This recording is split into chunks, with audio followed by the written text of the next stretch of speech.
Hi, and welcome to Concussion Talk Podcast. My name is Nick Mercer. I write Concussion Talk, www.concussiontalk.com.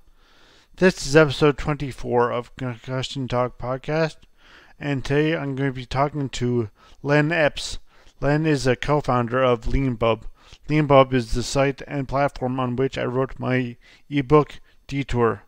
I self-published my ebook, Detour, in 2014. It is about my 2002 bike trip across Canada, and it contains journal entries from every day of that trip, and then about my 2003 brain injury in Victoria, BC, which is actually the city in which Len Epp and Leanpub are located. We talk about Leanpub, its benefits for authors and readers, and how it is an accessible way for people to get their story out there. Okay, I'm on the phone now with Len Epp, and Len is going to talk about Leanpub, and I'll actually let him introduce himself and talk about how Leanpub was founded and where it is and who else. He's a co-founder, so who else founded it with them and all that information. So Len, please. Hi, thanks for having me on the podcast. I really appreciate it. Leanpub has an interesting story, and it currently has 4 co-founders, but we use those terms in a slightly unconventional way. So I'll tell you the story. So Leanpub was created in Vancouver by Peter Armstrong and Scott Patton in 2010. And what happened was Peter had written a book that he self-published in progress as a PDF on Lulu. So he was writing his book, and he felt like, why should I write it all in the dark in what, in startup world they call stealth mode, and then just, put the book out at the end, and then just hope people like it. Why don't I start publishing it when it's still in progress? Lulu didn't really have features for publishing in progress. So what he did was he added a thank you note to the book with a link to the URL of a Google group. And so he published the book before it was finished, and surprise, surprise, people actually, really liked the idea, and they were giving him feedback for how to improve his book, before it was finished. And so what he did was he wrote it in public rather than in private. And by the time the book was done, he was getting offers from publishers. He was in a good negotiating position because he already had, was making royalties from his book, and he knew how much he could make that way. So then now he was a, sort of formally published author, and he worked on a couple more book projects. And one of them was a computer programming book, like the first one had been. And 2 weeks after it was published, it was obsolete because of a change in the technology. So what Peter realized was that publishing in progress in public is a really good idea. It helps authors get motivated. It's good for readers who need to read the book, which can often be true for tech books that are on the cutting edge.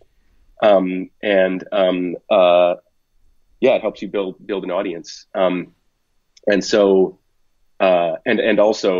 if you're publishing ebooks, you should be able to update them easily for all the readers, all the people who bought them, so that you can adapt if something changes. So he and Scott created Leanpub in 2010. I came on later. Peter and I have known each other since high school. Then I was later, because of the importance of the role that I played at Leanpub, I was then granted co-founder status. It's a bit unconventional, although it is not an entirely uncommon practice to confer co-founder status later on. And one of the main reasons people do that, if you want to get into the weeds of startup land, is that often startups don't like to give people conventional titles. It's just because of the way it works. Everybody kind of does everything and plays a hand in everything. And so giving someone a conventional title, is actually misleading. Leanpub carried on from there. And now we've paid out over $4.5 million in royalties to authors. Nice. So as you asked you about the payment thing, so how does it work? I know it's different than regular publishing. That's why I published my book there. So it's not why, but it's one of the reasons why. Go ahead. Yeah. Yeah, so the way Leanpub works is that we pay. Well, there's how people pay for Leanpub books is one thing that's unique about us, and then there's how we pay authors. And so for authors, Leanpub is quite attractive because we pay a royalty rate of 90% minus 50% per transaction. So that means that you make a really high royalty rate compared to other self-publishing platforms, including Amazon. Um, the way you buy a Leanpub book is really interesting. So you set a minimum price and a suggested price, and then the reader decides how much they want to pay. So you can actually make a book with a minimum price of 0 and then a suggested price of something else. So if you're writing the kind of book that you want people to be able to get for free if they want to, or pay you if they want to support you, then you can do that on Leanpub. And we find that people often, one of the curious experiences we had was that people started buying books for a price of, I think it was, $11.67. And we're like, why would someone pay such a strange price? And it's because the way you select your price is by dragging a slider along that shows how much you're paying and how much the author earns. And if you drag the slider to paying $11.67, it meant the author earned $10. So the way people were thinking about how to pay was how much the author was getting, which was a really interesting thing to encounter. Yes, nice. Actually, it's nice to hear. And actually, my ebook, I first published it in 2014, my ebook Detour, and I've recently put out a coupon. You can make coupons on your site. Can you submit you? Sorry. Go ahead. Yeah. That's something else that we have that most sites don't have, is that authors can create coupons in the form of links now that you can then give to people. So if you want someone to review your book and you want to give them a free copy, you can give them a coupon for a free copy. If you want to do a sale, like a Valentine's Day sale, you can then tweet that link out onto Twitter. You can set a start date and an end date for it, and you can set a maximum number of uses as well. So one thing that people do is they'll say, hey, use this link. The first 10 people get the book for 50% off or something like that. So it's a really good way of distributing your book to different people for different reasons. Yeah, I know I started mine because I just wanted to get my book and my ebook out there a bit more and stuff. So I just made it free for free until this September actually. In September of this year, I made it free for a year. So the coupon is still the link from on my blog, my website at concussiontalk.com to get to it. But it's free, but of course you can pay however much you want or don't want. But yeah, so I was just going to ask you if what's the most common type of book that because I saw it be into this with the thing that I heard the Leanpub through a friend of mine he works with a computer and he knows so a lot of technical, like you mentioned earlier, technical books about computer software, computer technologies guides, and so he told me about it. And so is it that most common for book, or is it more fiction or non-fiction? So yes, that's correct. That to date, Leanpub has been most popular with people writing technical books and in particular computer programming books. One of the reasons for that is that Leanpub was created by programmers, so it was very programmer friendly and not necessarily non-programmer friendly. It's a lot friendlier now. We are starting to see more, and we very much would like to see more books on different topics. For our podcast, I just interviewed someone yesterday who's got this great book on Leanpub about the future of labor and the history of the corporation. And in particular, actually, one thing we would really like to see is people publishing serial fiction, because the fact that Leanpub can allow you to publish a book in progress, chapter by chapter, while it's very attractive for technical book authors, actually mirrors the way a lot of the publishing of novels happened in the English-speaking world anyway, in the 19th century. So one of the stories I like to tell is that when you think about, say, a 19th century novel by Dickens, you probably think of a very long book. It's very big. One of the reasons all those books were so big is that they were published serially in magazines. So what would happen is if a book became a hit, the person writing it had an interest in making the book longer because it's more installments that you get to publish. Right. So these novels were originally published week by week or month by month, and then bound up. And then after they were done, they would only then be bound up and published in book form. And people would sometimes even take the pages out of the magazines and then bind them up as a book themselves, so they could have their own personal copy of the book in one place rather than having a stack of magazines. So in fact, what we do with is very is innovative in the, and there are other people who do it, of course, but it represents an innovation in the technical book and nonfiction book publishing space. But it actually mirrors an old practice from the past in fiction. So we'd love to see more fiction. And I actually have my own novel that I'm publishing in progress on Leanpub, and it's a lot of fun. Nice. That's yeah.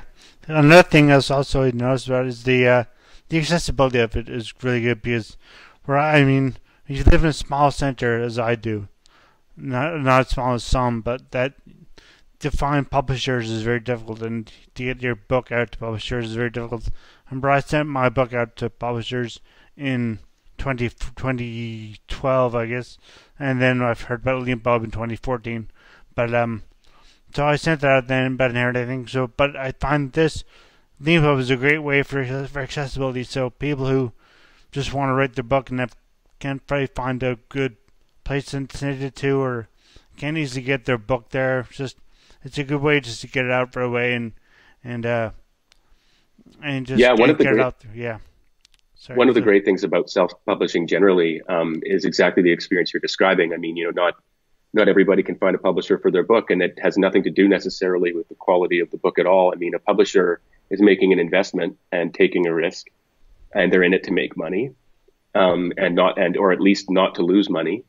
And so if they see a book and it's a great book and it's a great idea, but let's say it's on a cutting edge technology that only 1,000 people in the world know about. Yeah. A normal publisher is, unless they're getting a subsidy of some kind, and that's how they're recouping their costs and making a little bit of money. They're just going to say no. They're like, you're telling me the maximum potential reach of this book is 1,000 people. And there's very few publishers who will publish books along those lines, and they're very specific type of publishers on very specific topics. And so the ability to self-publish means that then you can get your book out to those 1,000 people. And if you're getting paid a 90% royalty rate, then it can actually be worth it money-wise for you as well, in a way that it wouldn't be in the past when you make, even formerly published authors, they sometimes, you think they're rich because it's like, 100,000 copies sold. And then you learn they made 40 cents per copy, even though it was selling for like $20. Yeah. It's interesting that self-publishing both makes books more profitable for people to publish because of the higher royalty rates that you can get. And it also means that because of the, basically the internet, you can get your book out to everyone everywhere. So as you say, the accessibility that it represents is really profound.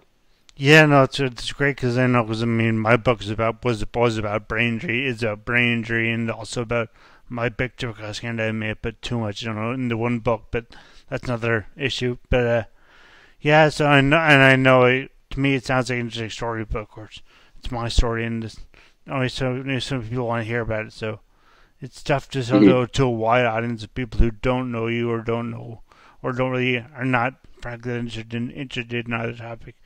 And so I found it a way. That's kind of the reason I started my blog, was the same reason I wrote an ebook. Frankly, I think it's very, very similar. It's just another way to get your work out there and what you want to say out there. So and by the way, for everyone listening, Nick's book is at leanpub.com/detour, and it's really good. Oh, thank you. Thanks for the blog. Yeah, so I like that. I said I started selling in 2014, but I wanted to send it out to more people. So last year I made that coupon for free, but of course that's available on my website. But you can go to Leanpub. It takes you to Leanpub/Detour, Leanpub.com/Detour to get the book. But so I want to thank you, Len. I want to thank you so much. And Len, do you have another podcast coming up that you would like to talk about, mention, or mention a past podcast even? You mean of my own podcast? Yeah, on your own Leanpub podcast. Yeah. So for anyone interested, we do interviews with authors, and on the Leanpub podcast, you just search for Leanpub podcast in iTunes and you'll find it.